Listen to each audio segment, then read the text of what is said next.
నిశా వలన వారి ఆరోగ్యం పాడైపోవడం జరిగింది. వారి ఆరోగ్యం పాడైపోయి ఈ రోజున వారి కుటుంబానికి ఏం మిగిల్చారు? దుఃఖం మిగిల్చారు. వాక్యం చదువుకుందాము. దశలోనికల పత్రిక 1వ దశలోనికల పత్రిక 4వ అధ్యాయము 13 నుండి 18 వరకు చదువుతాను, జాగ్రత్తగా వినండి. సహోదరులారా, నిరీక్షణ లేని ఇతరుల వలె మీరు దుఃఖపడకుండు నిమిత్తము నిద్రించుచున్న వారిని గూర్చి మీకు తెలియకుండుట మాకిష్టము లేదు.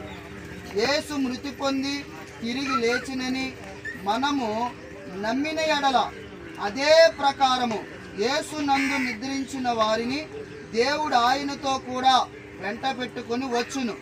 మేము ప్రభువు మాటను బట్టి మీతో చెప్పినది ఏమనగా, ప్రభువు రాకడ వరకు సజీవులమైన నిలిచి ఉండు మనము నిద్రించిన వారి కంటే ముందుగా ఆయన సన్నిధి చేరము.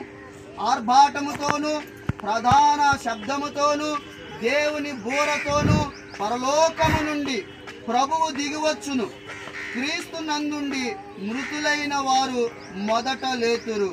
ఆ మీదట సజీవులమై నిలిచి ఉండు మనము వారితో కూడా ఏకముగా ప్రభువును ఎదుర్కొనుటకు ఆకాశ మండలమునకు మేఘముల మీద కొనిపోబడుదుము. కాగా మనము సదాకాలము ప్రభువుతో కూడా ఉందుము.